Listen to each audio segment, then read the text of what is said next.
नमस्कार, मैं हूँ राजमोहन तिवारी और आप देख रहे हैं लाइव बिहार। चाचा से धोखा मिलने के बाद चिराग पासवान अपने आशीर्वाद यात्रा के जरिए जनता के बीच हैं।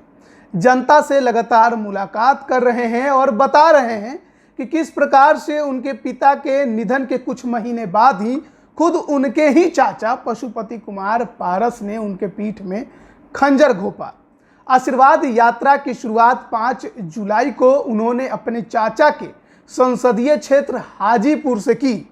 उसके बाद समस्तीपुर, बेगूसराय और खगड़िया का उन्होंने दौरा किया। आशीर्वाद यात्रा का प्रथम चरण उनके नज़रिए से हिट रहा क्योंकि उनके इस यात्रा में जनता का जनसैलाब उन्हें देखने को मिला और अब उनके आशीर्वाद यात्रा के दूसरे चरण की तैयारी भी शुरू कर दी गई है। 16 जुलाई से आशीर्वाद यात्रा का दूसरा चरण शुरू होगा बिहार के सीमांचल के कई जिलों में। यात्रा की तैयारियों को लेकर राजधानी पटना के एसकी पुरी स्थित चिराग पासवान के आवास पर प्रदेश अध्यक्ष राजू तिवारी के नेतृत्व में बैठक की गई। बता दें कि चिराग पासवान फिलहाल दिल्ली में हैं। दूसरे चरण में आशीर्वाद यात्रा उत्तर बिहार के कई जिलों से गुजरेगी। इसे लेकर कटिहार, पूर्णिया, अररिया के कई क्षेत्रों को चिन्हित किया गया है। बैठक के दौरान पार्टी के प्रदेश अध्यक्ष राजू तिवारी ने बताया कि आशीर्वाद यात्रा के पहले चरण में हाजीपुर, समस्तीपुर, बेगूसराय, खगड़िया सहित अन्य क्षेत्रों की जनता का अपार प्यार मिला है। इसे लेकर उन्होंने जनता का आभार भी व्यक्त किया है। बता दें कि चिराग पासवान के चाचा पशुपति पारस सहित अन्य 5 सांसदों के बागी हो जाने के बाद चिराग पासवान अलग थलग पड़े हुए हैं। हालांकि इस बीच लोगों का उन्हें खूब समर्थन जरूर मिल रहा है।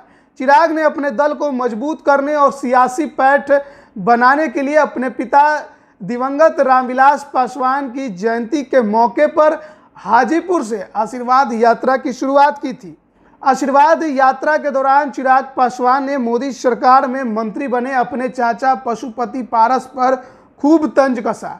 उन्होंने यहां तक कहा कि परिवार और पार्टी तोड़कर मंत्री बनने पर अपने चाचा को बधाई देता हूं। वहीं इस दौरान वे नीतीश कुमार पर भी निशाना साधने से नहीं चूके। बताते चले कि विधानसभा चुनाव के समय से ही चिराग पासवान नीतीश कुमार का खुलेआम विरोध कर रहे हैं। यात्रा के पहले चरण में उन्होंने कई क्षेत्रों में घूमा जहां उन्हें अपार जन समर्थन मिला। वहीं इसके बाद चिराग दिल्ली रवाना हो गए, लेकिन फिर से अब 16 जुलाई से वे यात्रा के दूसरे चरण की शुरुआत करेंगे। तो अपनी सियासी जमीन को मजबूत करने के लिए चिराग पासवान ने आशीर्वाद यात्रा की शुरुआत की है और इस आशीर्वाद यात्रा में उन्हें जनता का भरपूर प्यार भी मिल रहा है। और इसी प्यार को देखते हुए अब इस यात्रा की दूसरे चरण की शुरुआत सीमांचल के क्षेत्रों से की जाने वाली है। सीमांचल के क्षेत्रों में अररिया, पूर्णिया और कटिहार ये प्रमुख 3 जिले हैं जहां पर चिराग पासवान की आशीर्वाद यात्रा निकाली जाएंगी और उसके बाद फिर तीसरे चरण के संबंध में भी जानकारी हम आप तक पहुंचाएंगे। आप बने रहिए लाइव बिहार के साथ। आपका बहुत बहुत धन्यवाद। लाइव बिहार YouTube पर सब्सक्राइब और Facebook पर लाइक जरूर करें।